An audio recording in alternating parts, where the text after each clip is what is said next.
Assalamualaikum warahmatullahi wabarakatuh. Saat ini kami berada di salah satu museum di Jawa Tengah, yakni Museum Kars Indonesia yang terletak di Pracimantoro. Mungkin beberapa dari kalian sudah pernah berkunjung ke museum ini. Di sini kami bersama Ibu Pemandu Wisata di museum ini. Mohon maaf sebelumnya, dengan Ibu siapa? Saya Nining, saya pemandu Museum Kars Indonesia ini. Baik, dengan Ibu Nining.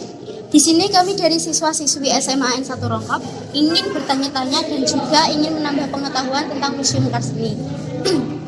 Jadi, bagaimana pengelolaan Museum Kars ini?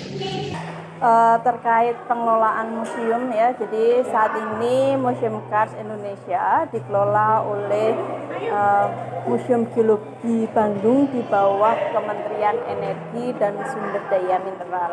Tentu untuk museum beserta koleksinya. Lah, untuk kawasan di luar itu dikelola oleh Dinas Pariwisata Kabupaten Wonogiri. Kebetulan saat ini Museum Kars Indonesia dalam hibah dari Kementerian Energi dan Sumber Daya Mineral ke Dinas Pariwisata Wonogiri dengan penandatanganan BAST yang ada di depan tadi. Sehingga kan saat ada di sini tadi kan ada rame-rame di luar, yaitu di proses penyerahan museum ini dari Kementerian Energi Sumber Daya Mineral ke Dinas Pariwisata Kabupaten Wonogiri. Selanjutnya, apa saja yang diunggulkan dalam Museum Kars ini? Kalau apa saja yang diunggulkan di Museum Kars Indonesia ini, jadi emang tujuan dari dibangunnya Museum Kars Indonesia ini kan untuk edukasi, untuk mengedukasi masyarakat, ini mengenalkan Kars ke masyarakat umum. Jadi mungkin di luar sana kata-kata Kars kayak gitu kan agak awam, jadi emang tujuannya untuk edukasi Kars. Jadi kalau unggulannya ya itu, jadi kita mengenalkan apa itu Kars, kemudian manfaatnya apa, proses terbentuknya bagaimana, dan penyebarannya yang ada di seluruh Indonesia. Jadi itu kita itu kalau menunjukkannya seperti itu. Mungkin Kars sendiri artinya apa sih, Kak? Kalau Kars itu sendiri istilah yang diambil atau diadopsi dari bahasa daerah Yugoslavia yang artinya bentang alam yang tersusun oleh batuan yang mudah larut oleh air, seperti batu gamping semacam itu. Sehingga ciri dari Kars itu kawasannya itu banyak terdapat gua Kars. Dan berapa jumlah pengunjung rata-rata per hari, Kak? Kalau kita rata-rata per bulan kayaknya gitu, per hari per bulan. Saya sendiri itu sebenarnya kalau pengunjung jarang sih, untuk ada bagian sendiri yang tugasnya untuk kayak pendataan pengunjung per hari, per bulan, per tahunnya. Kalau nggak salah ya untuk saat ini setelah pandemi perharinya rata-rata 100. Lumayan banyak ya.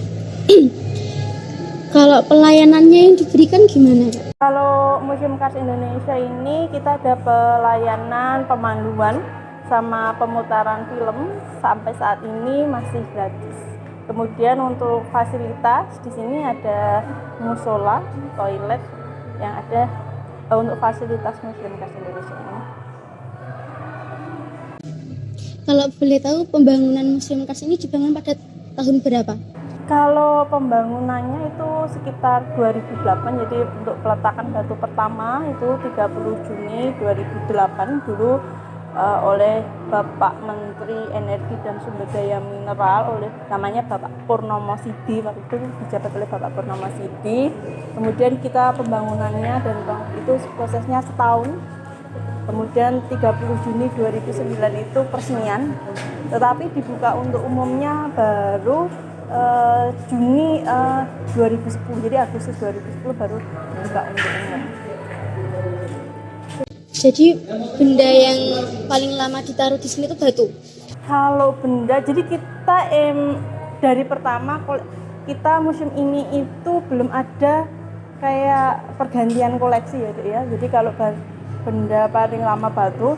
Jadi emang kita koleksinya batu, tapi kita bukan museum prasejarah. Mungkin ada ini loh yang benda paling sejarah paling lama. Jadi kita dari awal sampai saat ini belum ada pergantian koleksi. Jadi koleksinya masih sama. Kalau ditanya paling lama ini ya hampir rata-rata sama untuk penaruhannya gitu.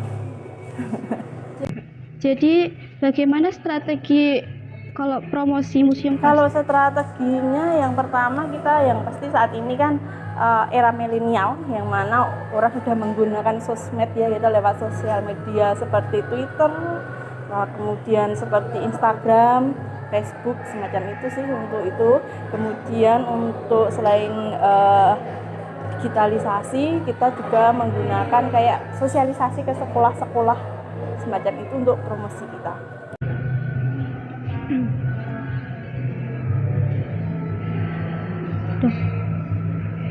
Mungkin bisa disebutkan apa saja ya batu yang mungkin sudah lama ditaruh di sini?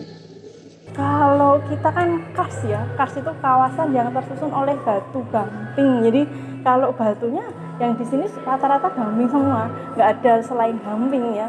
Karena emang bumi ini kan dibagi dua ya terbentuknya secara Kars sama secara vulkanologi. Vulkanologi ada produk gunung api semacam itu. Jadi kalau batunya yang di sini itu batu gamping semua. Kalau ditanyakan paling lama ya hampir rata-rata sama ya. Tinggal diambilnya dari Tuban. Kalau diambilnya dari Tuban, dari Wonogiri, dari daerah Bandung, macam itu sih. Kalau ditanya paling lama, saya nggak bisa jawab karena ya seperti itu jawabannya. Sama semuanya. Jadi emang di sini emang ada fosil gastropoda, tapi di situ dalam koleksi itu tidak disebutkan usia dari fosil itu berapa, tidak disebutkan. Mungin sudah itu aja Kak. Terima kasih sudah membantu ya. Sekian dari kami. Wassalamualaikum warahmatullahi wabarakatuh. Museum Kars Indonesia yang terletak di Jawa Tengah, tepatnya di Pracimantoro. Museum Kars ini adalah museum terbesar di Asia Tenggara. Sobat tahu nggak? Di sini banyak sekali koleksi-koleksi batuan gamping dan batuan-batuan lainnya. Tak hanya itu, di sini juga ada replika manusia prasejarah, juga kerangka-kerangka manusia prasejarah loh. Dan masih banyak lagi. Museum Kars juga memiliki banyak sekali penghargaan yang diraih, mulai dari tingkat provinsi hingga dunia, dan memiliki panggung hiburan yang luas. Jadi gimana nih sobat? Tertarik gak nih main ke sini? Ternyata saat kami sedang melakukan observasi ke sana, Museum Kars Indonesia sedang melakukan event besar-besaran, yakni At the Museum. Di sana kami disajikan banyak sekali pameran, kuliner, dan masih banyak lagi. Salah satu pameran yang ada di museum ini adalah pameran wayang. Banyak sekali jenis koleksi wayang, mulai dari wayang kulit, wayang golek purwo, wayang golek menak, wayang sasak, dan masih banyak lagi koleksi wayang-wayang lainnya. Di pameran wayang ini kami belajar sejarah wayang-wayang tersebut. Contohnya, wayang golek menak. Wayang golek menak merupakan wayang berbentuk boneka kayu yang diyakini muncul pertama kali di daerah Kudus pada masa pemerintahan Sunan Pakubuwono II.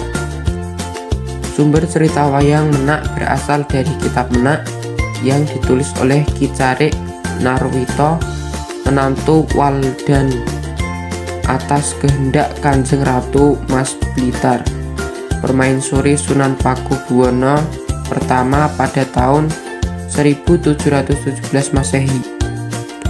Tak hanya pameran wayang, kami juga disajikan promosi Museum Geologi yang terletak di Diponegoro, Jalan 57, Bandung 40122. Jadi Museum Geologi sendiri memiliki ratusan ribuan koleksi batuan, mineral, dan koleksi fosil. Salah satu replika dari kerangka Stegodon florensis.